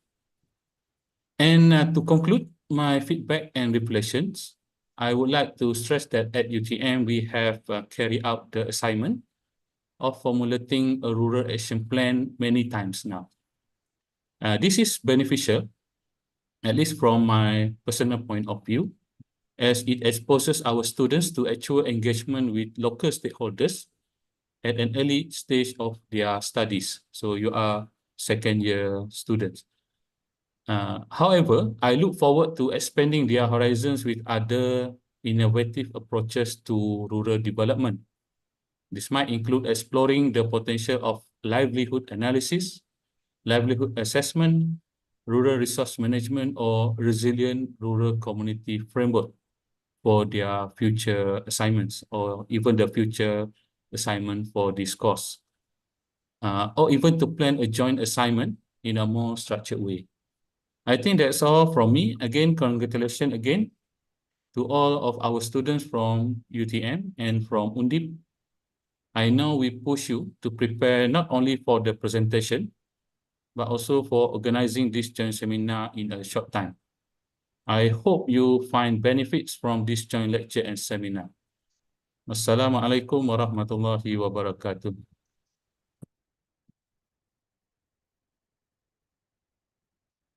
Okay, thank you for Pak Fadli and Pak Hisham for the feedback, advice, and recommendation.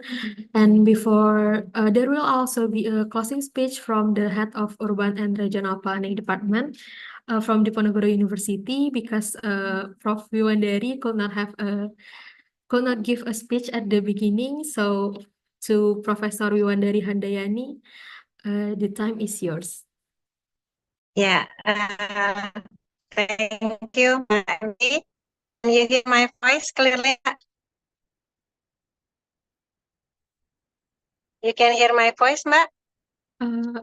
It's kind of like Prof. Agak nge-lag. Okay, yeah, agak nge-lag ya. So if I may, then I will turn off my camera ya, and open it again later. Okay, yeah, I hope without the camera, it will be more stable. Assalamualaikum warahmatullahi wabarakatuh. Selamat sore, good evening, I think, to everybody, all the lecturers. Happy to have again this joining lecture with Pak Hisham and the team. Terima kasih Pak Hisham, continuing this joint lecture with Pak Holly and also the team. Senang Pak sekali. Holly. Pak Fadli juga, Bu. Ada Pak Fadli, oke. Ya, saya tahunya cuma Pak Hisham terus ya Pak, sama Pak Fadli. Aisyah famous. Famous ya Pak. Ya, Pak Fadli dan juga tim dari Prof. Undip ya, I know Pak Holly, Pak Iwan, and also Pak Samsul, if I'm not mistaken. I'm happy that finally I can still catch up to have the final part of this joint lecture. Apologize that I cannot attend earlier, but I hear some of the last part, some comment from the lectures, and what is very important for me is the continuation, yeah, that we have been doing this for, I think with this format is for the second year, I think, but I know that we have been doing all this collaboration in different format and look forward to have it more. And what is also important from this joint course, not only sharing knowledge, but I know from Pak Holly that in this course, the students also coordinate to make this joint seminar. I do hope Pak Hisham, Pak Fadli, Pak Holly, and all the team, we can expand this collaboration, this joint lecture, not only in this course, but also maybe in other courses, in other elective course, because I believe sharing knowledge, experience, and also giving opportunity for students to have communicate wider, to communicate different things with students from different university, even different country, will bring a lot of benefits. So yeah, with that, I hope you have already enjoying all the class and the seminar, give a lot of benefit to you, and hopefully can be continued with research also for the final project from both, even from the Indonesian students and also for the Malaysian students, UTM students. Terima kasih Bapak-bapak, ini Bapak-bapak semua sepertinya tim dosennya, and also thank you for all the students and congratulations for the seminar.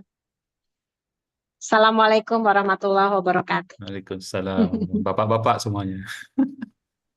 Waalaikumsalam. Saya belum bapak lagi. Ya, terima kasih Bapak. Dan back to the MC. Okay, thank you so much to Professor Wiwandari Handayani for closing our activities in the afternoon. And this event is about to come to the very end. I hope you guys found the presentations today are informative and helpful. And we hope that this event will bring inspiration and positive impact for all of us. Please forgive us for our shortcomings. We look forward to seeing you in the next International Joint Student Seminar di Ponorogo University and University of Technology Malaysia. I hope you all have a good day. Thank you so much. Good afternoon and wassalamualaikum warahmatullahi wabarakatuh. Waalaikumsalam. Warahmatullahi wabarakatuh. Terima kasih Prof. Prof. Iwandari, itu kita diundang ke Malaysia tahun depan. Student diminta datang semua ke sana. Oh ya, Silalah.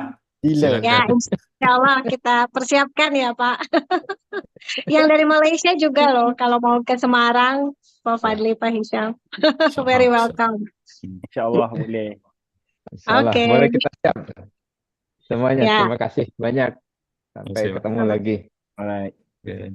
Yuk, izin live ya.